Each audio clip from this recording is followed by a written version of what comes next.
Welcome to The Explainer. Today, we're going to pull back the curtain on these invisible forces that basically decide the price of, well, everything you buy.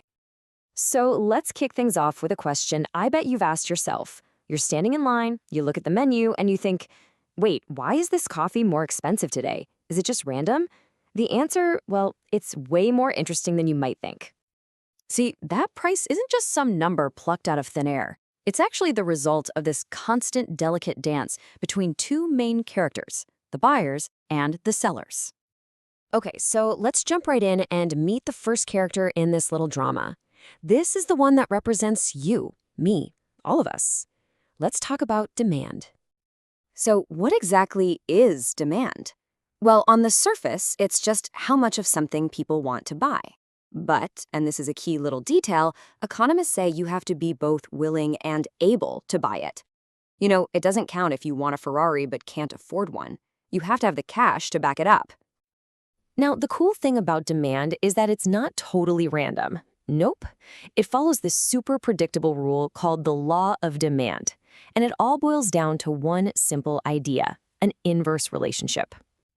And honestly, this is something you already know, right? When the price of that coffee suddenly jumps up, what happens? Fewer people are going to buy it.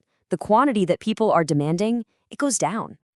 And of course, the flip side is true too. Your local coffee shop runs a sale, bam! Suddenly, everybody wants one. Maybe you even grab a second cup. The quantity demanded skyrockets.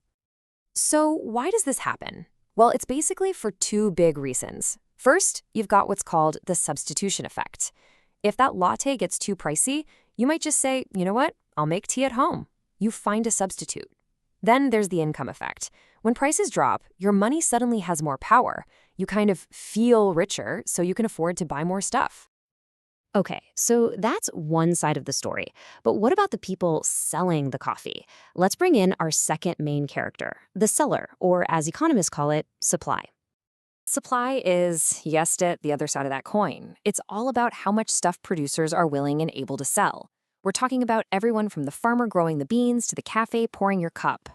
And just like demand, supply follows its own simple rule. But here's the twist. Instead of being an inverse relationship, this one is direct. Just think about it from the seller's point of view. If you can sell your coffee for a much higher price, you're going to make more profit, right? So you're going to want to make and sell as much of it as you possibly can. The quantity supplied goes way up. But what if the price for coffee crashes? Well, now it's not as profitable. It's just not worth it to produce as much. So businesses scale back, and the quantity they supply goes down. Okay, so let's pause for a second. We've got this classic standoff, right? Buyers want prices to be rock bottom, and sellers want them to be sky high. So how does anything ever get sold? This is where the real magic of the market happens.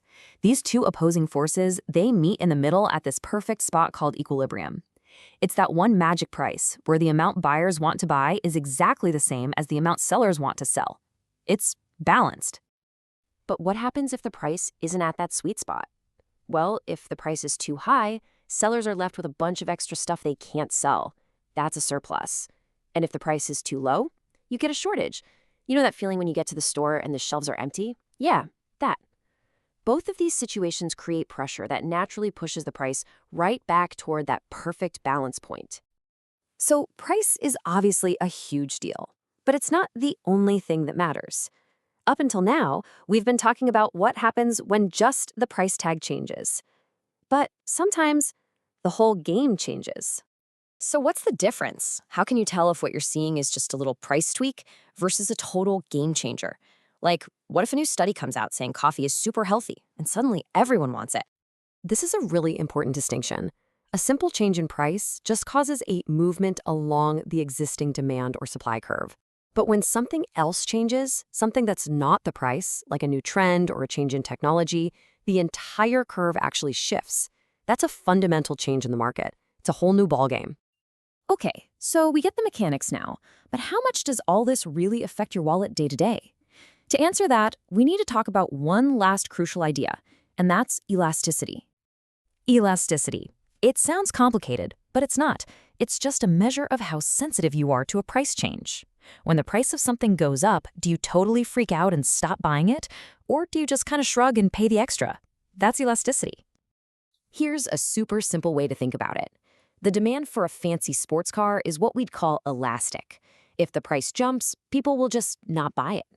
But what about something like life-saving medicine? That's inelastic. People need it to survive, so they're probably going to buy it no matter what the price is.